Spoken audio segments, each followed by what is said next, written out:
ప్రభునందు ప్రియులారా, మీ అందరికీ స్నేహితుల దినోత్సవ శుభాకాంక్షలు తెలియచేస్తున్నాను. ఈ లోకములో ప్రతి ఒక్కరికి స్నేహితులు ఉంటారు. సోషల్ మీడియాలో వందలాది మంది స్నేహితులను మీరు కలిగి ఉండవచ్చు. కానీ కష్టకాలములో మన ప్రక్కన నిలబడేవారు ఎంతోమంది. నేడు స్నేహితుల దినోత్సవం సందర్భంగా పరిపూర్ణ స్నేహము అనే అంశము క్రింద దావీదు యోనాతానుల మధ్య గల స్నేహ బంధాన్ని గురించి ధ్యానం చేద్దాం. వారి స్నేహము ఎందుకు పరిపూర్ణమైనదో 7 విషయాలను నేను మీతో పంచుకుంటాను. వాటిలో మొదటిది, వారి స్నేహము మనస్సులు కలిసిన స్నేహం. సమూయేలు మొదటి గ్రంథం 18వ అధ్యాయము 1వ వచనం చూడండి. దావీదు సౌలుతో మాటలాడుట చాలించినప్పుడు యోనాతాను హృదయము దావీదు హృదయముతో కలిసిపోయెను. యోనాతాను దావీదును తనకు ప్రాణ స్నేహితునిగా భావించుకొని అతన్ని ప్రేమించెను. ప్రియులారా, స్నేహమునకు ఉండవలసిన మొదటి లక్షణము మనస్సులు కలవాలి. మనస్సులు కలవకపోతే స్నేహము చిగురించదు. ఇక్కడ దావీదు హృదయము యోనాతాను హృదయము కలిసిపోయినదట. అందుకే వారు చివరి వరకు స్నేహితులుగా ఉండగలిగారు. అపోస్తలుడైన పౌలు రోమీయులకు రాసిన పత్రిక 15వ అధ్యాయం 6వ వచనంలో క్రీస్తు యేసు చిత్త ప్రకారము ఒకనితోనొకడు మనస్సు కలిసిన వారై ఉండాలని చెబుతాడు. రెండవదిగా, యోనాతాను దావీదుల స్నేహము నిస్వార్థ ప్రేమ గల స్నేహం. మొదటి సమూయేలు 18:3లో దావీదు తనకు ప్రాణ స్నేహితుడని భావించుకొని అతనిని ప్రేమించుచు యోనాతాను అతనితో నిబంధన చేసుకొనెను. ప్రియులారా, ప్రేమ అంటే భార్యాభర్తల మధ్య ఉండేది మాత్రమే కాదు. అన్నదమ్ముల మధ్య ప్రేమ, తల్లి బిడ్డల మధ్య, తండ్రి కుమారుల మధ్య ప్రేమ, అలాగే స్నేహితుల మధ్య కూడా ప్రేమ ఉండాలి. అప్పుడే ఆ స్నేహము పరిపూర్ణమవుతుంది. యోనాతాను దావీదును ప్రాణ స్నేహితునిగా భావించుకొని అతనిని ప్రేమించుచు అని బైబిల్ తెలియచేస్తోంది. ప్రేమ ఏ బంధాన్నైనా బలపరుస్తుంది. అలాగే క్రీస్తుతో మనకున్న బంధము కూడా ప్రేమ ద్వారానే పటిష్టమవుతుంది. అందుకే క్రీస్తు మనలను ప్రేమించాడు, మనము కూడా క్రీస్తును ప్రేమించాలి. పరిపూర్ణ స్నేహము యొక్క 3వ లక్షణము అవసరాలు తీర్చే స్నేహం. నిజమైన స్నేహము ఎదుటివారి అవసరాలను తెలుసుకుంటుంది.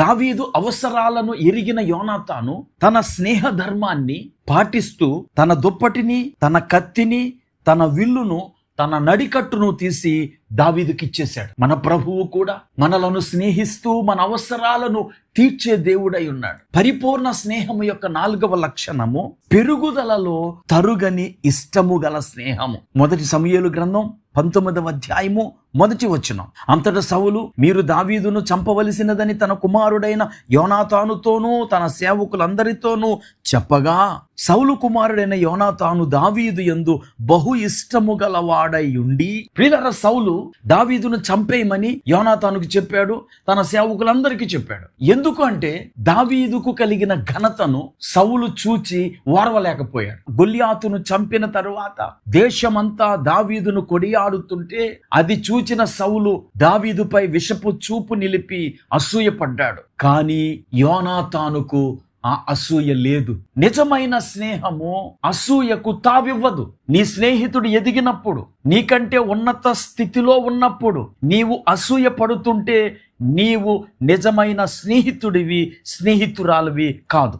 5వదిగా, కష్టకాలములో అండగానున్న స్నేహము. ఈరోజు ఎంతో మంది స్నేహితులు ఉంటారు, కానీ కష్టకాలములో అండగా ఉండిన స్నేహితులు ఎంతమంది?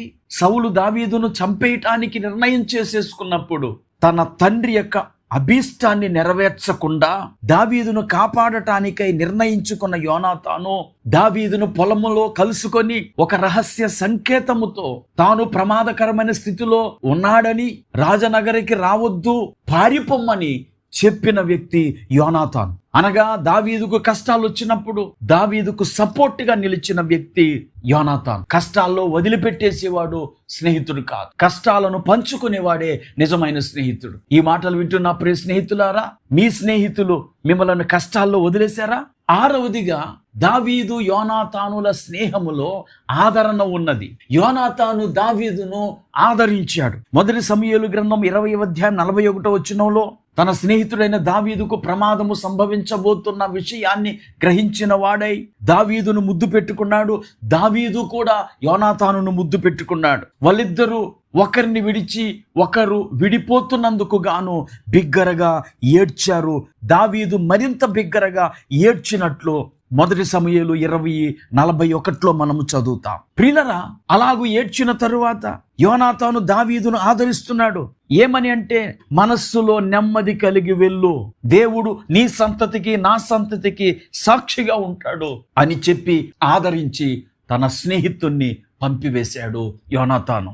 7వదిగా దేవుని చిత్తాన్ని అంగీకరించిన స్నేహం. రాజనగరం నుండి తన కుటుంబము నుండి యోనాతాను నుండి వెళ్ళిపోయిన దావీదు జీపు అరణ్యములో ఉన్నప్పుడు ఒక వనములో యోనాతాను దావీదును కలుసుకున్నాడు. అనగా తరమబడుతున్నా దావీదును వదిలిపెట్టలేదు యోనాతాను.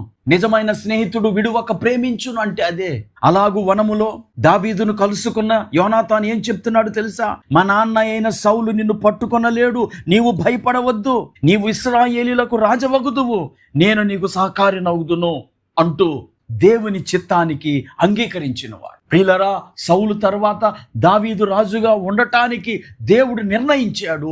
ఆ దేవుని నిర్ణయాన్ని యోనాతాను సమర్థిస్తున్నాడు. ప్రియులరా, ఈ 7 లక్షణాలు నిజ స్నేహానికి తార్కాణాలు. అనగా నిజ స్నేహము మనస్సులు కలిసిన స్నేహము, నిజ స్నేహము నిస్వార్థ స్నేహము, 3వదిగా నిజ స్నేహము అవసరాలు తీర్చే స్నేహము, 4వదిగా నిజ స్నేహము పెరుగుదలలో అసూయ పడకుండా తరగని ఇష్టము గల స్నేహము, 5వదిగా నిజ స్నేహము కష్టకాలములో అండగా ఉన్న స్నేహం, 6వదిగా నిజ స్నేహము ఆదరించు స్నేహం, 7వదిగా నిజ స్నేహము దేవుని చిత్తాన్ని అంగీకరించిన స్నేహం. ప్రార్థన చేసుకుందాం. కృపా కనికరం కలిగిన మా తండ్రి, నీకు వందనాలు. ఈ స్నేహితుల దినోత్సవం నాడు నిజ స్నేహములోని 7 లక్షణాలను గురించి మీరు మాతో మాట్లాడారు. మా వీక్షకులు ఎవరెవరితో స్నేహం చేస్తున్నారో వారి మధ్య ఈ 7 లక్షణాలు కలిగి ఉండి వారి పరిపూర్ణ స్నేహితులుగా ఉండుటకు సహాయం చేయండి. మీరు నీ పరిపూర్ణ స్నేహాన్ని మాకు అందించి ఈ 7 లక్షణాలను మీరు మాకు చూపించారు.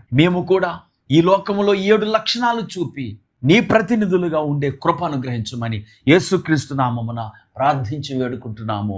ఆమేన్.